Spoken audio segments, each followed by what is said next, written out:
Hey scrappers, I want to talk to you today about insulated copper and the different categories involved with it and how to separate it out to maximize your profit. Let's talk about car wiring harness first. This stuff is going to be its own category. The only thing you have to do to it is just make sure you clip all your bigger ends, any of the fuse boxes, any of the really big plug-ins or anything that's a lot of steel. Also, you can take the time to cut this apart. There's a lot of good recovery wire in here. It's just really time consuming. Not really worth your time for the money to do that, but if you have extra time, you can definitely make a little more money by doing that. Next, I want to talk to you about ribbon wire. Ribbon wire, you want to leave all your ends on it out of the computers, and this stuff actually is a little bit more than what a number 3 would be. It's actually pretty close to your number 2 insulated price.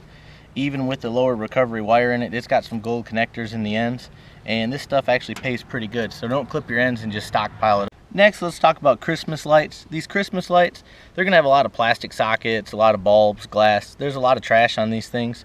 They don't bring very much at your scrapyard, but they're definitely better scrapping them than throwing them away in the trash. Alright, let's talk about number 1 insulated. Number 1 insulated is going to be anything that's a 65 to 85% recovery or better. Anything better than that, you're going to be better off stripping anyway, but it's 16 gauge or smaller in diameter, which is about the same size as the number 2 pencil lead. The only exception to that is going to be anything that's like a high recovery like this. It's close to 85 or better recovery. Something like this, if you got a lot of it, you're going to be better off stripping. If you don't want to waste your time, you can still put this in with your number 1.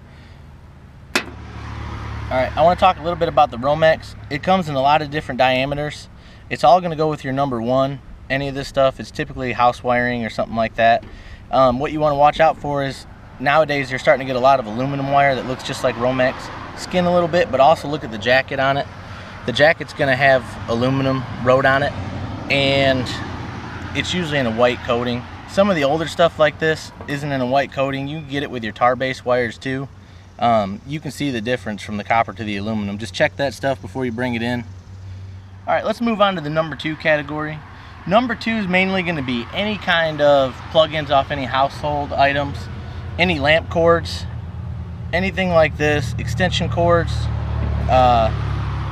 jumper cables, anything like that. You want to always make sure you clip your ends. Your ends are going to downgrade you, so they're going to definitely dock the price on it if you leave ends on. Now the rule of thumb on this stuff is going to be the recovery rate is going to be anywhere from 45 to about 60% recovery is going to make up your number 2. And you can just look at the ends and see the recovery rate on it and try to guess it for yourself. But like I said, a good rule of thumb is any kind of household appliances is going to have number 2 on it. This is going to go with your number 2 because of the recovery rate on this. This is something that would be very easy to strip. And anytime you're stripping wire, what you want to do is, if you can, leave it out in the sun for a little while and use a hook blade on your razor blades. And this stuff usually strips fairly easy. And you could take something like this piece here.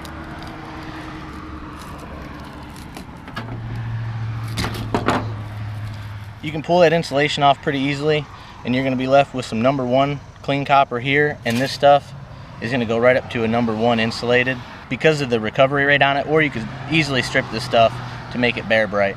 Alright, your last category is going to be your number 2 low recovery or a number 3 insulated. It's the same category, different places have a different name for it, but it's going to be anything 40% or lower recovery on it. It's mainly going to be communication wires, phone wires, computer wires, stuff like that, Cat 5 cables. Anything with a real low recovery on it is going to fall into this number 3 category. Alright, and finally, something just to watch out for with this stuff, your ends. Any of your plug-ins, you just want to take some clippers and just cut them off as close to the plug as you can. Some places are going to buy these as like a low recovery brass. You might get 10 cents a pound for them or something. Other places will just let you get away with them in your shred. And wire nuts, a lot of people don't look at these as ends, but they are. You can just spin these off usually. If they don't spin off, cut them. But you want to take that stuff off. It's going to lower your price. Your burnt wires we talked about in the previous video. When you run into this, make sure you trim this. This is going to go with your number 2 insulated, and this is going to go with your number 2 clean. And like always, you always want to run a magnet over this stuff. This wire right here has got a little bit of a copper hue to it, but if you hit it with the magnet, it's got a solid steel core on it.